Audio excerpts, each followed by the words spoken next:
नमस्कार, मी स्नेहा परब। आज मी तुम्हाला भरली वांगी कशी बनवायची ते दाखवणार आहे।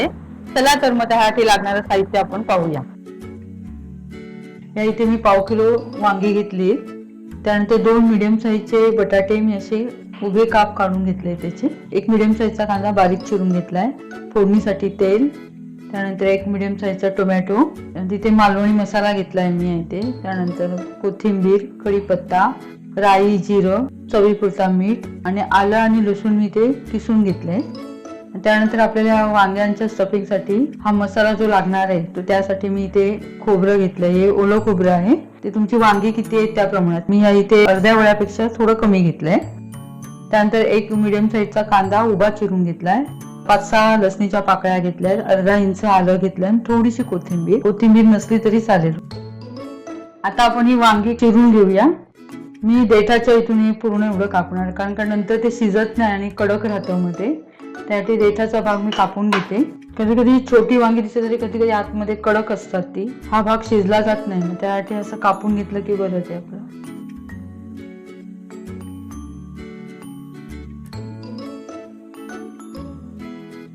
या भांड्यामध्ये मी थोडं मीठ घातलंय, अर्धा चमचा, आणि याच्यामध्ये मी आता ही वांगी कापून टाकणार आहे, नाही तर ते काळी पडतात नाही तर।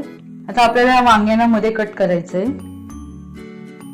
हे असं कट करून घ्यायचं आपण, जास्त पूर्ण खालपर्यंत कट नाही करायचंय। ते उघडून असे बघायचे चांगले आहेत का, कीड वगैरे नाहीये ना, हे असं कापून आपण असे ठेवायचे आतमध्ये। हे अशाच प्रकारे मी कट करणार आहे सगळी।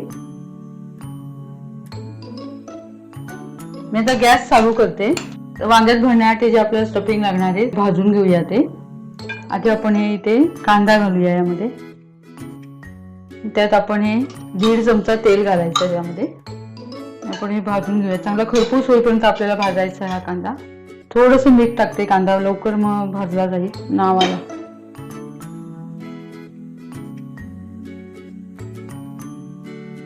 कांदा भाजत असताना आलं लसूण घेतले ते आपण घालूया याच्यात, ते पण छान भाजलं जाईल याच्याबरोबर। हा मसाला चांगला भाजला गेला पाहिजे, नाही चव छान लागते त्या भरल्या वांग्याला।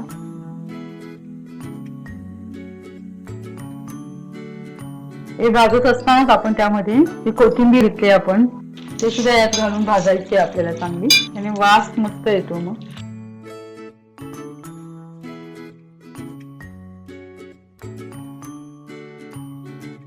आपला आता कांदा चांगला भाजला गेलाय, तर त्यामध्ये आता आपण हे खोबरं जे आपण घेतलंय किसून, ओलं खोबरं आहे, अर्ध्या नारळापेक्षा थोडं कमी घेतलंय। तुमची वांगी किती आहे त्या प्रमाणात तुम्ही घ्यायचं हे सारण, त्यात भरता आपल्याला यायला पाहिजे तेवढं, कमी पडायला नको। मी आता हे पाव किलो वांगी घेतली, त्यासाठी हे एवढं बस होईल मला। चांगलं खरपूस भाजून घ्यायचंय आता हे।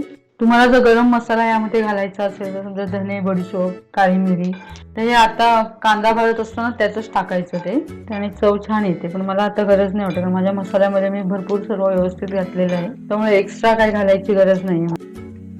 हे आपलं तर छान भाजलं गेलंय खरपूस, कलर मस्त ब्राऊन आलाय त्याला, खोबरं आणि कांद्याला।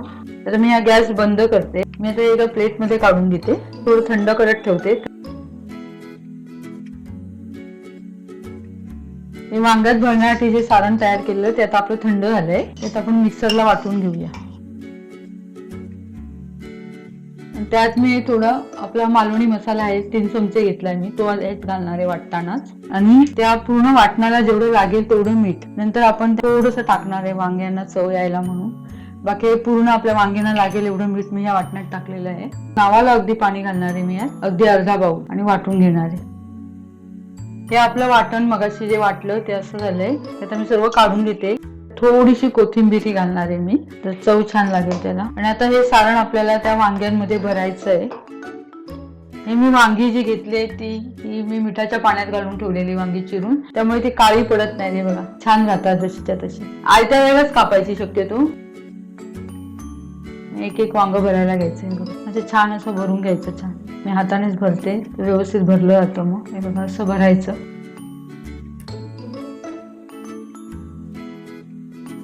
अशा प्रकारे मी सर्व ही वांगी आता भरून घेते, त्यात सर्व मसाला घालून। हे आपलं एवढं सारण उरलं, मग अशी आपण ही बटाटे पाण्यात घालून ठेवलेली उभी चिरलेली ही, तिथे हे सारण जे उरलंय ते या बटाट्यांना आपण लावून घ्यायचंय। याचा सर्व मी बटाट्यांना लावून ठेवले ही चटणी।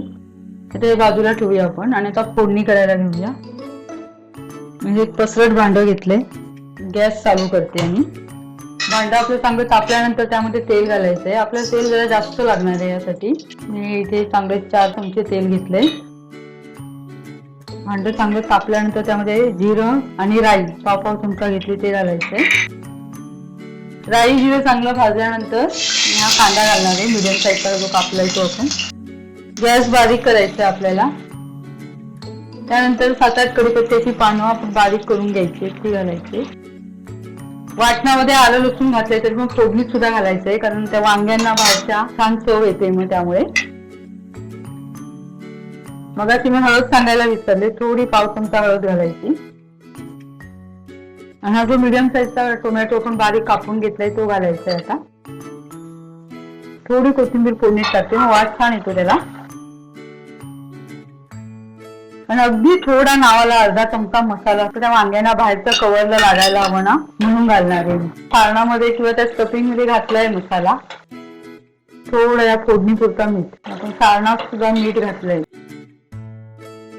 आता आपण ही जी वांगी भरून घेतली ती आता आपण घालायची यामध्ये, लावायची व्यवस्थित. भांडं पसरट असेल ना तर करायला मग बरं वाटतं, ते परतायला वगैरे छान मिळतं. आता आपण याला थोडं झाकण ठेवूया. गॅस बारीक केलाय आपण. ती वांगी ती थोडी छान अशी खरपूस होऊ द्यायची. पण पाणी जास्त घालणार नाही होते, तेलामध्ये छान शिजलं जातं. अगदी नावाला अगदी अर्धा बाउल पाणी घालणार होतं आपण त्यामध्ये, जेणेकरून बटाटे आणि जरा वांगी मऊ होतील अशी. आता आपण झाकण काढून बघूया. दुसरी साईड आपण आता पलटून घेऊया ती.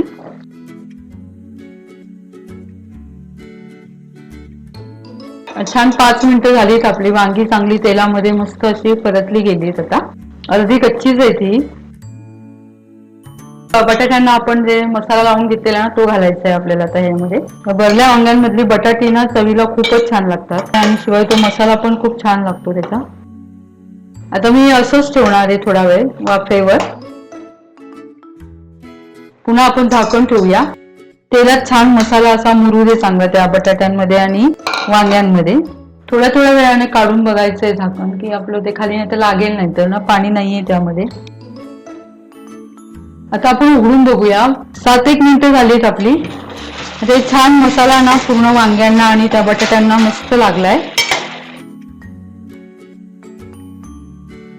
मी यात अर्धा ग्लास पाणी घालते. आपण जे मिक्सरच्या भांड्यामध्ये जो मसाला राहिलाय सर्व व्यवस्थित घ्यायचा आहे तो. आणि आताच कोथिंबीर घालून घेणार आहे, कारण सारखं ढवळायला मिळणार नाही नंतर ते. मी आताच कोथिंबीर घालून घेते याच्यावर. मग अशी फोडणी सुद्धा आपण घातलेली आहे. आता थोडी वरून घालते मी. आणि आपण झाकण ठेवूया याच्यावर, चांगले शिजू देऊया त्याला. आता आपण उघडून बघूया.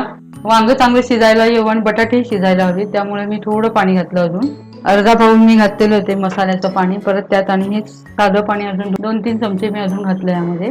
ते खाली सुद्धा लागायला नको म्हणून थोडं पाणी घालायचं. वांग्यांना छान सुरकुत्या आल्या, त्या ह्याचा अर्थ वांगी थोडी मऊ झाली आहे. आपलं हे जरा बघूया बटाटे शिजलीत का. बटाटे सुद्धा छान शिजली आहेत आपली, बघा. त्यामुळे आपलं हे सर्व आता तयार झालं छान. अजून थोडी 5 मिनिटं मी याला झाकण ठेवून वाफ देणार आहे. आता 5 मिनिटं झाली आहेत. आपण बघूया. मस्त कलर आलाय भरल्या वांग्याच्या भाजीला. मला एवढीच पातळ हवी आहे, जास्त पण घट्ट नाही करणार आहे, जास्त पातळही नाहीये. ती खूपच छान झाली आहे, दिसते पण सुंदर आणि चवीलाही खूप छान लागते. तुम्ही नक्की करून बघा. ही तुम्ही चपाती, भाकरी किंवा ब्रेड सोबत किंवा भातासोबत सुद्धा अशी सुद्धा खाऊ शकता. मी आता गॅस बंद करते. ही व्हिडिओ कशी झाली हे कमेंट करून नक्की कळवा. माझा हा व्हिडिओ जर तुम्हाला आवडला असेल तर माझ्या व्हिडिओ लाईक करा. माझे लेटेस्ट अपडेट हवे असेल तर माझ्या युट्यूब चॅनलला सबस्क्राईब जरूर करा. आता आपण भेटू नेक्स्ट व्हिडिओमध्ये. तोपर्यंत नमस्कार.